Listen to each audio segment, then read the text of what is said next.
He's a longtime radio analyst for that organization and a Pro Football Hall of Famer who's been there, done that at the collegiate level as well as the pros. One of our favorites, Warren Moon. Good to see you back here in the show. Good to see you, Rich. How you doing? What do you make out of last night's season opener? I think Kansas City caught New England at the right time. You're looking at a team that has a ton of new faces on that football team. You look at what's happened with football in general, the amount of time these guys don't spend on the field anymore, so they don't get a chance to really come together and get to know each other and get to know the system the way they need to because of the way the rules have changed. They're not allowing you to be on the field as early in the offseason. Coaches are so worried about injuries. They're not playing their players a lot during the preseason. So these guys don't get a chance to play a lot together, and it showed last night. New England looked like a team that had a lot of different faces on offense, which it does, and a lot of different faces on defense, which it does, and Kansas City took advantage of that. So why would – I guess Kansas City has some new faces. I mean, there hasn't been as much turnover on either side of the football. But a whole damn new Alex Smith showed up last night. What was that surprising to you?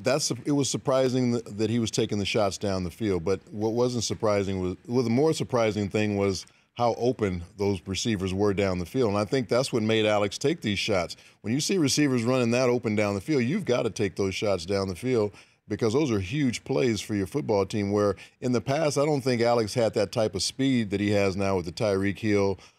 With the young kid Hill, Kareem Hunt. Kareem Hunt, excuse me. With these two guys with the speed that they have, and some of the other guys they have, Conley on the outside, they have a lot more speed than they've had in the past. So there's a lot more separation in those routes now, and I think Alex is feeling more comfortable about taking those shots down the field. And then if the league tries to adjust to that speed outside, I mean, they got their own monster 87 to run up the seam and do all sorts of stuff with Travis Kelce. Yeah, they did a nice job on him last night. I think they probably focused on him a little bit too much, and it allowed those other guys to make big plays. Well, Belichick takes away the one thing you covet the most. Right. Now maybe we learned that they will covet Hunt and Hill a little bit more often. Well, now. There's a few more weapons on this Kansas City team than they've had in the past. Oh. And they run the ball very well, so that's something you've got to worry about. And I think everybody was worried when Spencer Ware went down with the knee injury. They're starting running back against us. Yeah.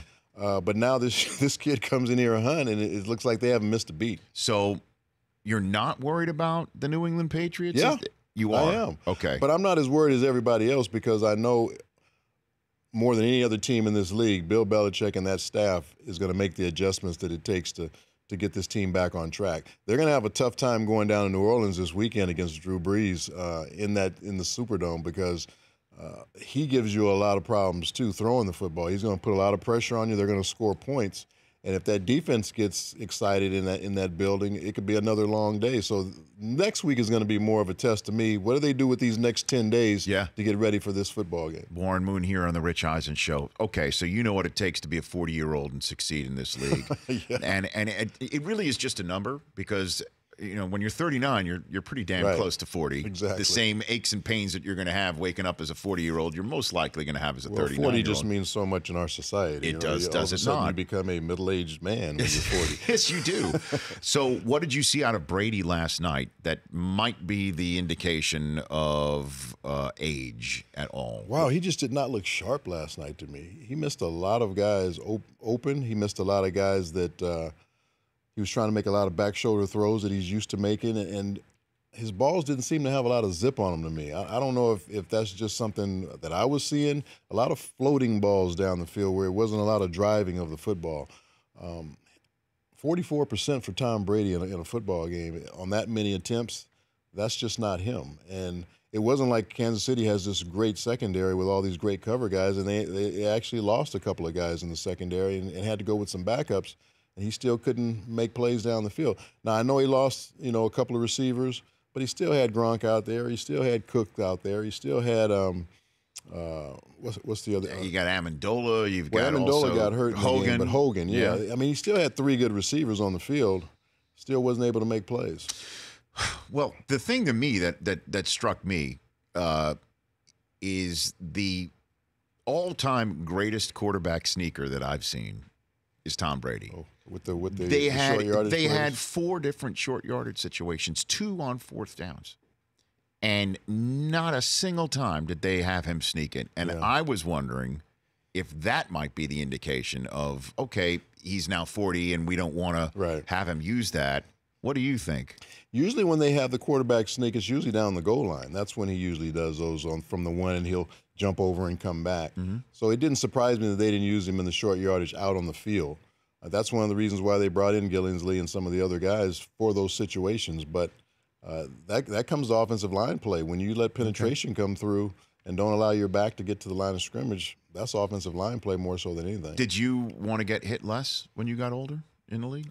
Nobody wants to get hit at the quarterback spot. Right. But, yeah, you want to get hit less, of course. But I didn't mind doing a quarterback sneak. I didn't even mind taking off and running if I had to at that age because, I mean, when you're out there playing football, you're not even thinking about stuff like that. You're just thinking about making plays. And I don't think Tom is thinking about that. The coaches might think about it on the sideline, but when you're out there, you're not going to think about that when you're trying to get a first down. Okay. Warren Moon here on the Rich Eisen Show. So ask him the poll question then, Brockman. Go for it. Yeah, or are the Patriots on to New Orleans or done as a Super Bowl contender? Oh, they're not done. They are on to New Orleans, but we'll see what happens in New Orleans. But you don't think... To me, it's more of what's going to happen in New Orleans in the first 3 games of this season will basically tell every team around this league what their season is going to be like. To me, the first 3 games. It's not after 1 game and not even after 2 games. And what about the Chiefs then? What did we learn? Did we learn that they are... Because here's the thing now, okay? The reason why we're asking this poll question is what I saw last night with the Patriots. I saw an AFC East champion based on the rest of their neighborhood, let's put it that way, okay? I still think they're winning this division. But I see a team that might be playing wild card weekend, okay? Because defensively, they might not be able to get 12, 13 wins this season based on that.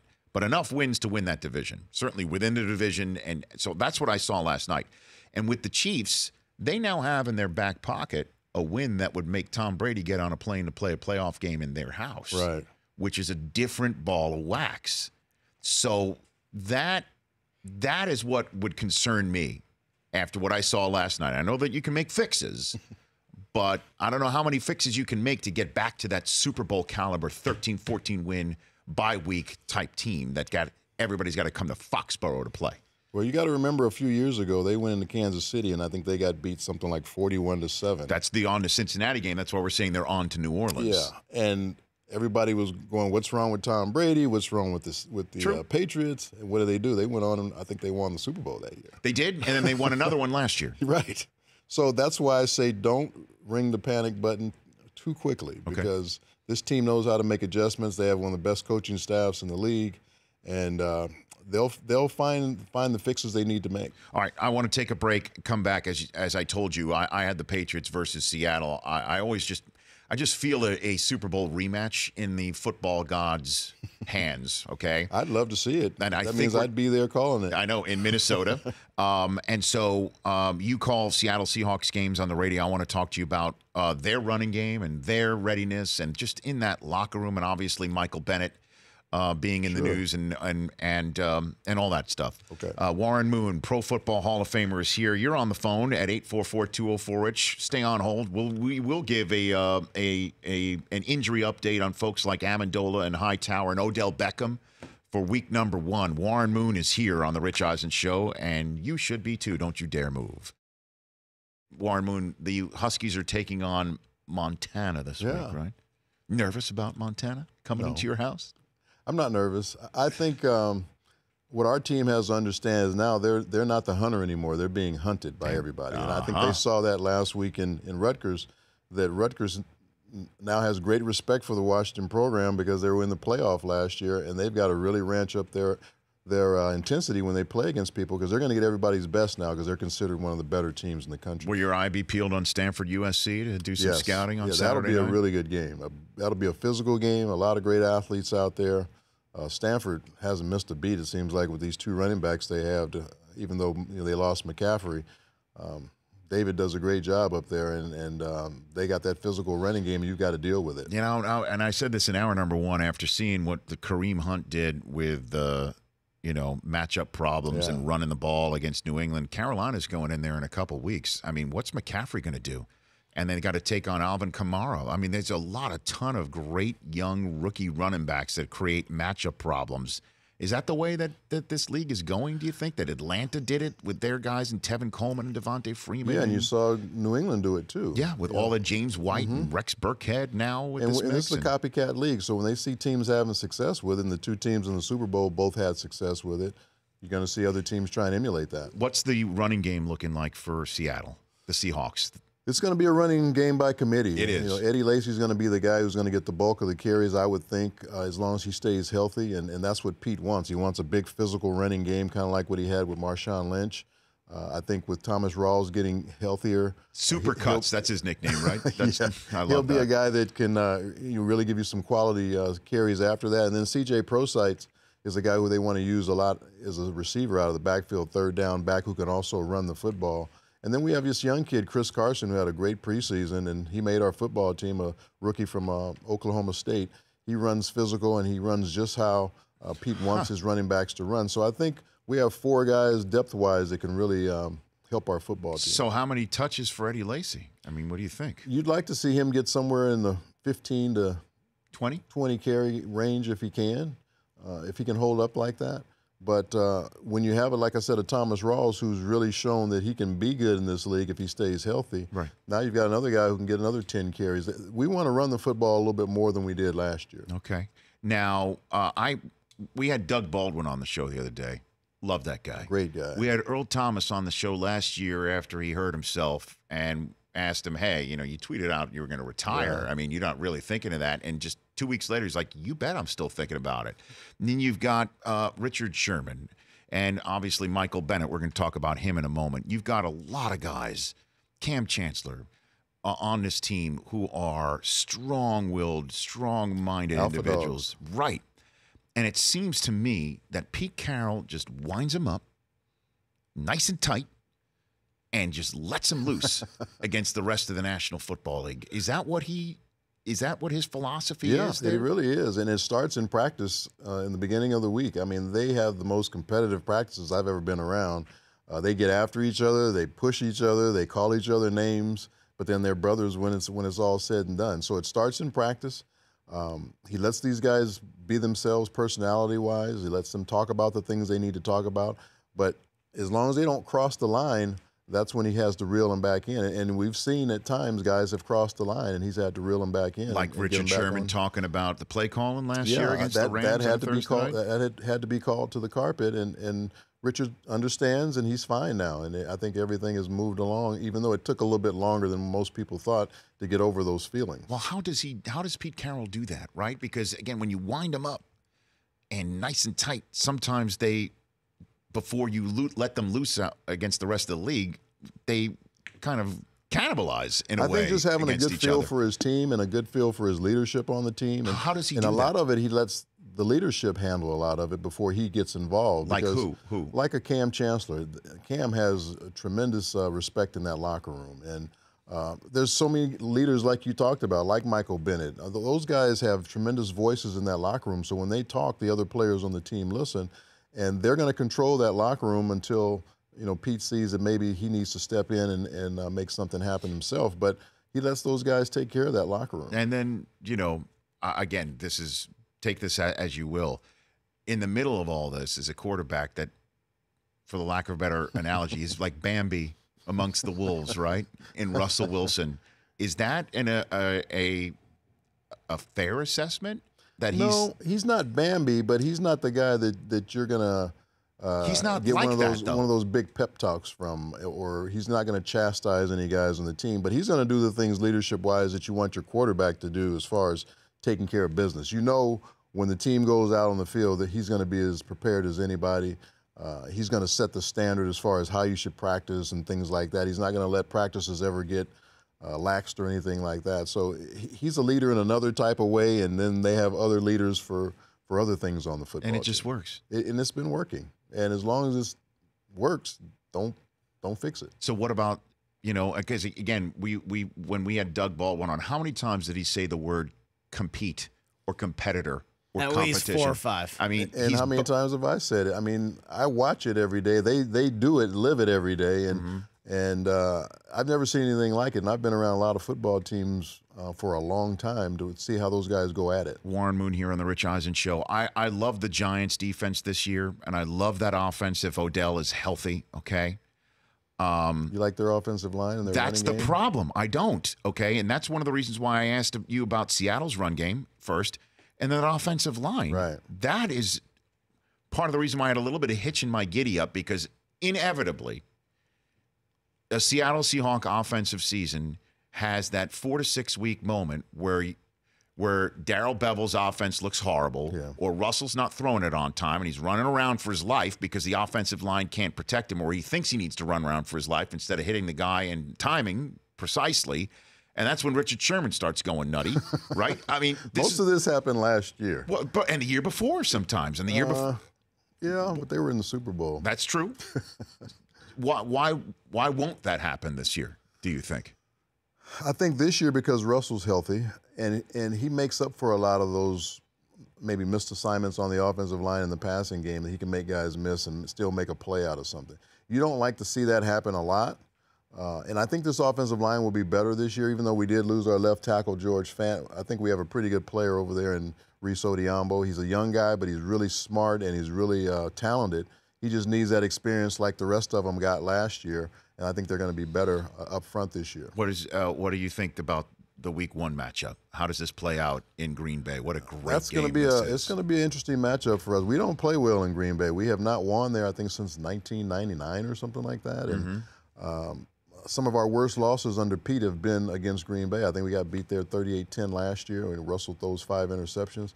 You know, Russell threw 4 interceptions against them in the NFC Championship game. So this isn't a team that he's had great success against either. So it's going to be a big test for us on the road. You know, if we don't make Aaron Rodgers uncomfortable in that pocket, he can be really dangerous back there.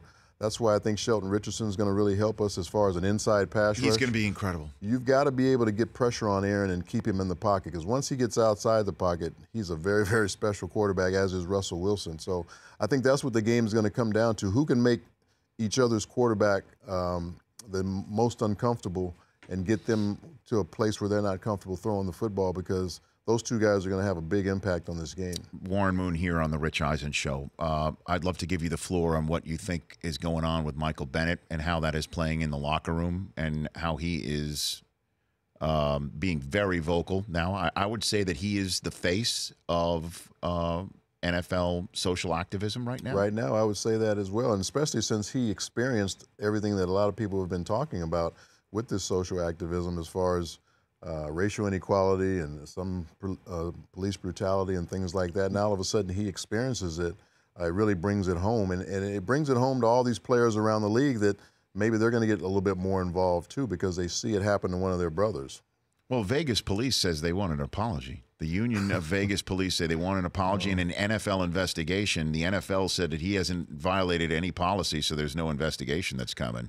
Well, he hasn't. I mean, all he did was run from a situation that he thought was dangerous. They thought they heard gunshots, so he runs from it. And then you end up getting arrested for it and then let go because there was no gunshots, from what I understand. Why is Jim Brown saying that Colin Kaepernick is doing it wrong?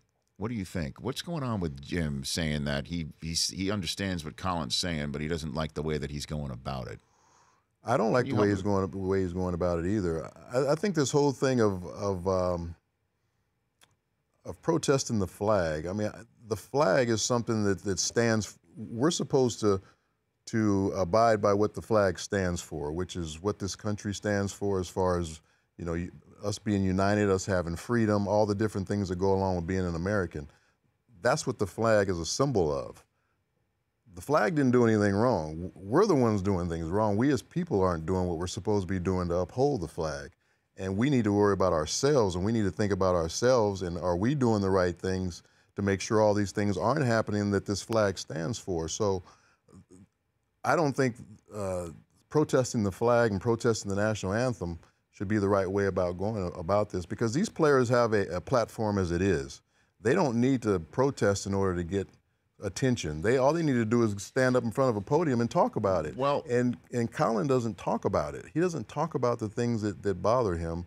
We haven't heard from Colin Kaepernick in a long time. We've heard from his girlfriend. We've heard the tweets that she's put out there that haven't been good. Let's hear from Colin about why he wanted to do what he did last year a little bit more. Have you spoken to Michael Bennett about this? Yes. And have you told him that I mean, you he still think... has his own opinion, and that's why we live in this country. This is just my opinion. If I had these same feelings as a quarterback, all I got to do is call a press conference, and I'll get everybody to listen to what I have to say. I don't need to protest it. Well, we had Anquan Boldin. There are a lot of people that need to protest because they're not going to get the same attention that, say, I would get as a professional football player. Now, people that go out and protest and march and do all those things, I see why they do that, because they need that to get that attention for whatever it is they're protesting. But I don't need to do that in order to get the attention that I need to bring attention to that particular problem that we're talking about. Well, and just to finish up the conversation, we had Anquan Boldin on after he retired to focus fully on these issues. He said that, he was talking about this before, but nobody started talking about it and paying attention to what he's saying until Colin Kaepernick took a knee. You're right. So how does we square this whole circle of that nobody was talking about it until he did actually take a knee in front of the flag, right? And then you see what I'm saying? We did, yeah, because he protested it, and he used the flag to do it. But like I'm saying, I didn't think he needed to do it that way. But that's the way he chose to do it. That's his opinion, and go along with it. But deal with the consequences of it. I'm just saying, if I had a problem with what's going on socially in the world, I would just call a press conference and talk about it. And people would talk, and people would listen. Now, whether anything was done about it, I don't know, but at least we'd be talking about it. And I think we're at the point now where everybody knows where everybody is. So let's start talking about solutions now, as opposed to why do we need to keep protesting every weekend, but nobody's saying anything about how we're going to make this better. Let's do something to make it better. When do you head to Green Bay? I'm leaving tonight on a red eye. Oh, my gosh. You don't get to Green Bay any sooner than you need to. Although I am going to have a great steak dinner tomorrow night. There you go. Come on now. Yeah. Come on now. We want people to be saying, hey, here's Warren Moon instead of, I heard what Warren Moon had to say about going to Green Bay. No, they've got some great places to eat, but okay. That's about it. Okay. Good to see you, Warren. Always love having you stop by. Please come back. That's Warren Moon at WMoon1 on Twitter. The Rich Eisen Show. Weekdays at noon Eastern on radio stations across the country and audience. If you like that, download our app. Please, just if it's a memory thing, just delete other apps. You don't need those apps. This app, the Rich Eisen Show app, you need that.